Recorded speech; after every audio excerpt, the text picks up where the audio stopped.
High court के द्वारा stay लगाया गया है, उस बारे में अगर मैं बात करूं तो हाईकोर्ट जो है ना, तो कोई भी डिसीजन होता है अगर राज्य सरकार का, तो उसके पीछे कौन सी प्रक्रिया अपनाई गई है, सही प्रक्रिया अपनाई गई है या गलत प्रक्रिया अपनाई गई है, इस बारे में कोर्ट जो है वो तहकीकात करती है, जिसको जुडिशियल रिव्यू बोलते हैं।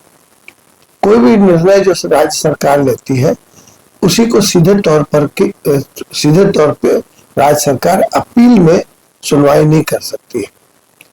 तो राज्य सरकार ने एक तरह से मैं कहूंगा कि छात्रों के साथ एक बड़ा धोखा किया, ऐसा दिखाई देता है।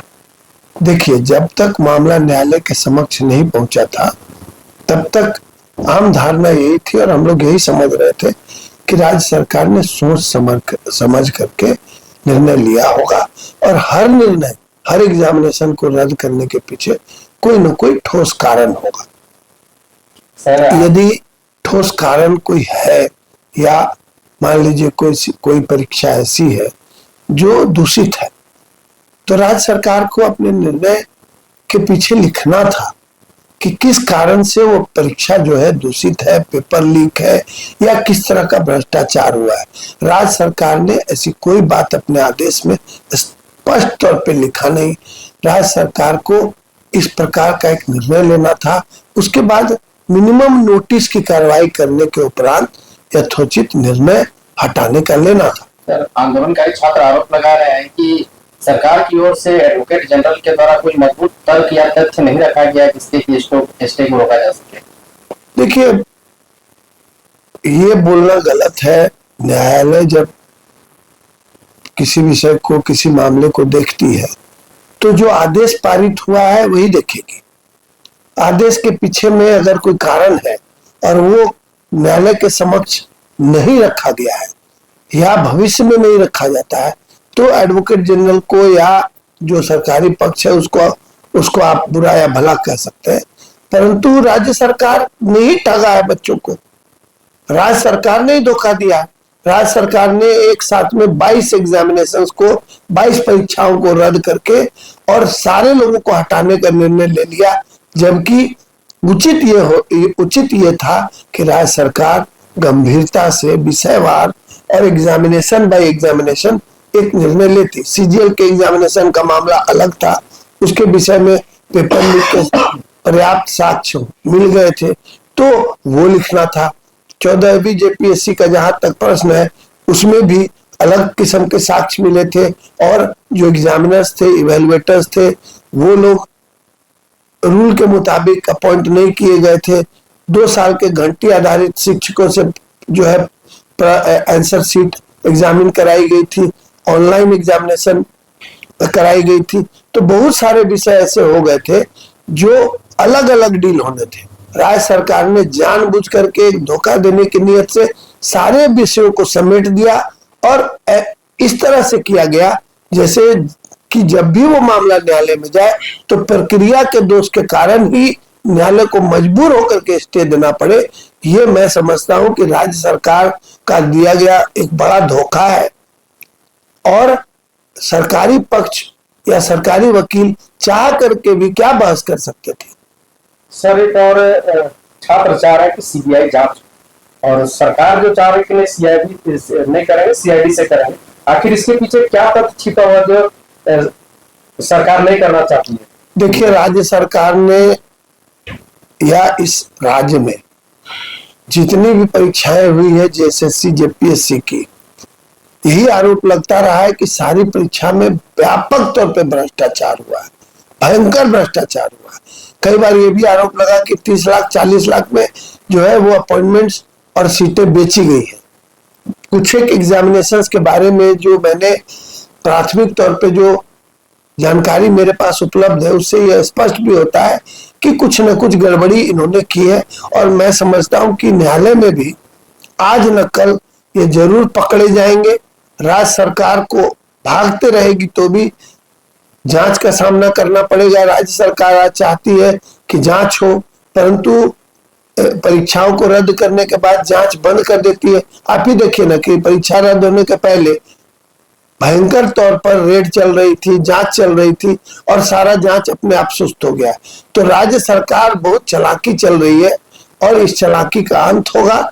छात्र हमारे राज्य के जागरूक है और मैंने अपने पेज पे लिखा है, अपने फेसबुक पोस्ट पे भी लिखा है कि यदि छात्रों को इस प्रकार से ठगा गया है और छात्रों के ऊपर बर्बरतापूर्वक जो व्यवहार किया गया, मारपीट की गई, यदि आवश्यकता पड़ेगी, यदि छात्र एकत्रित होंगे और एकताबद्ध होंगे तो मैं स्वयं छात्रों के आंदोलन को लीड करने के लिए छात्रों के बीच में उपस्थित हो जाऊंगा। ये अन्याय जो चल रहा है इस राज्य में छात्रों के साथ में, ये नहीं होने देंगे, ये नहीं होना चाहिए। और जो एग्जामिनेशन और नियुक्तियों का जो भ्रष्टाचार, कोयला, बालू, लोहा, सारी संसाधनों की लूट के अतिरिक्त ये जो बौद्धिक संसाधन है हमारे राज्य के युवा, उनको भी लूटने का प्रयास जो किया जा रहा है वो बर्दाश्त नहीं होगी।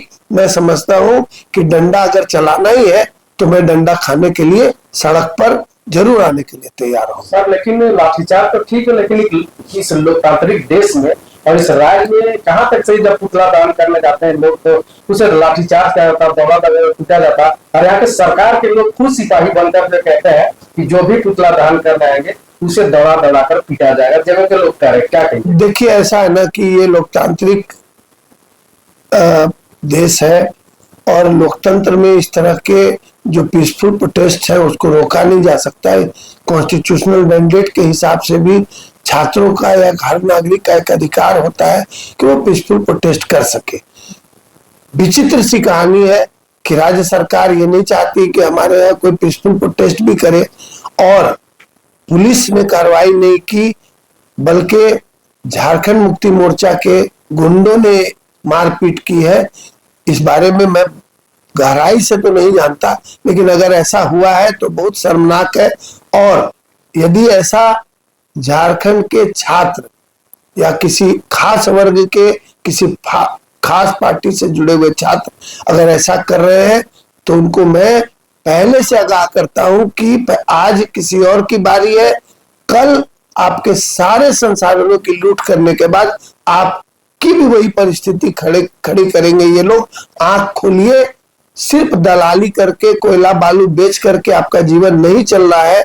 जिस दिन ये रुकेगा उस दिन आप उदास रहेंगे, दुखी होंगे। आप लोग युवा हैं, सारे युवा एक होइए। अगर राज्य में भ्रष्टाचार हुआ है तो उसको ढकने की आवश्यकता नहीं है, बल्कि उसको उजागर करने की आवश्यकता है। सर, ऑनरेबल कोर्ट के माध्यम से क्या जो छात्र प्रोटेस्ट कर रहे हैं, कोर्ट के माध्यम से जो पीएससी या जेएसएससी का एग्जाम कैंसिल करवा सकते हैं क्या? देखिए, ये तो न्यायालय में जो पक्ष आएगा उसके आधार पर निर्धारित होगा। जरूर जो प्राथमिक तौर पे दिखाई दे रहा है, माननीय न्यायालय ने अभी स्टे जरूर दिया है, परंतु हर विषय की जांच और हर एग्जामिनेशन के संबंध में जो विषय वस्तु आया है उसकी जरूर तहकीकात होगी। और मैं समझता हूं कि न्यायालय में यदि ये छात्र गलत पाए जाएंगे, गलत साबित होंगे, तो न्यायालय में भी इनको कोई सहारा नहीं मिलेगा। आंदोलनकारी छात्र जो ये बारंबार कहते रहे हैं कि इन एग्जामिनेशन में भ्रष्टाचार हुआ है तो उसकी जरूर जांच होगी। और ऐसे छात्र जो गलत रूप से चयनित हो गए और पैसे देकर के चयनित हुए, वो आज न कल जरूर पकड़े जाएंगे। राज्य सरकार का दायित्व था, दायित्व है और दायित्व रहेगा कि छात्रों की बातों पर गौर किया जाए। यदि आंदोलन को दबा करके और झूठे भ्रामक जांच का हवाला दे करके यदि आज लाभ उठाने का प्रयास करेंगे तो जांच कल भी होगी। न्यायालय में है मामला, न्यायालय के आदेश से भी जांच होगी। सर, लंबे समय से जो परीक्षाएं निलंबित हो रही है उस पर आपका क्या पॉइंट है? देखिए, लंबे समय से परीक्षाएं जो निलंबित होती जा रही हैं, इसके पीछे राज्य की मंशा है। राज्य सरकार जो झामुमो कांग्रेस अभी चला रही है, उन्हें शायद पता नहीं है कि गांव-गांव में, घर घर में जो युवा है और छात्रगण है, उनके परिवार बंधु हैं, वे लोग सब जागरूक हो रहे हैं। ये भ्रष्टाचार का जो पिटारा है ये आज न कल फूटेगा और भ्रष्टाचार का जब पिटारा फूटेगा तो कोई कहीं नहीं रहेगा। हरियाणा की बात करिए और अन्य राज्यों के व्यापम घोटाले की बात करिए, देखिए बकरे की मां अब तक खैर मनाएगी, ये कहावत है। मैं समझता हूं कि अगर राज्य सरकार से जुड़े हुए अधिकारी, जेएसएससी या जेपीएससी के अधिकारी, कर्मचारी या अन्य लोग जो राज्य में ऊंचे पदों पर है, यदि उनके पार्ट से गलतियां हुई हैं और गलतियों को ढकने के क्रम में ये सब तमाशा कर रहे हैं, तो उन्हें मैं चेतावनी देता हूं कि आज न कल चाहे तो ये छात्रगण पूरे राज्य के आपको सड़क पे ला करके उतारेंगे, सड़क पे ला करके खड़ा करेंगे, या न्यायालय जो एक पारदर्शी प्रक्रिया अपनाकर विषयों को सुनेगी, केसेस को सुनेगी, वो आपको किसी न किसी दिन कटघरे में खड़ा करेगी।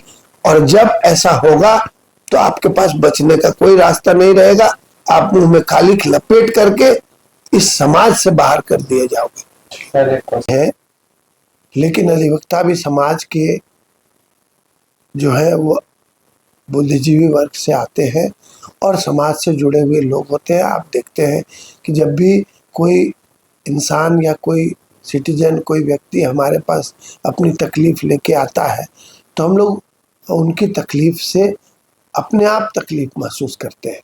तो अधिवक्ताओं की समस्या जो है न्यायालय में, वो सिर्फ इतनी है कि जल्दी और त्वरित सुनवाइयाँ हो। न्यायालय में जो वकील आते हैं, जो राज्य सरकार के अधिकारियों से प्रताड़ित होते हैं, पीड़ित होते हैं, जिनके साथ जो है वो अन्याय हुआ होता है, उनको जल्दी न्याय मिले और न्याय तंत्र जो है वो ज़्यादा से ज़्यादा नागरिकों के प्रति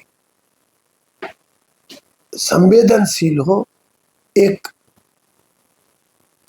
न्याय की भावना प्रतिष्ठित हो और हमारे नागरिक जो है वो ज़्यादा से ज़्यादा न्यायालय पे विश्वास कर सके।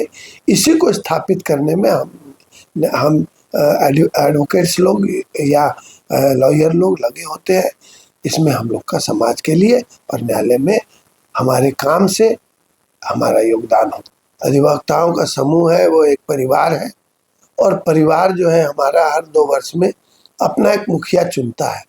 हम लोग अच्छा बार एंड बेंच रिलेशनशिप हो, वकीलों को जिनको कोर्ट का ऑफिसर कहा जाता है, उनके और न्यायालय के बीच में अच्छा समन्वय बने, इसके लिए कार्य होता है।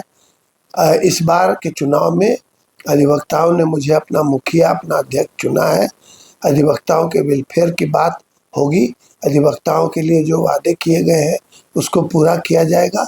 और अधिवक्ताओं का मुखिया होने के नाते यदि मुझे सामाजिक सम्मान मिलता है तो समाज के साथ भी मैं ज़रूर अपने सम्मान को, अपनी प्रतिष्ठा को, अपने प्यार को, अपने मोहब्बत को शेयर करूंगा।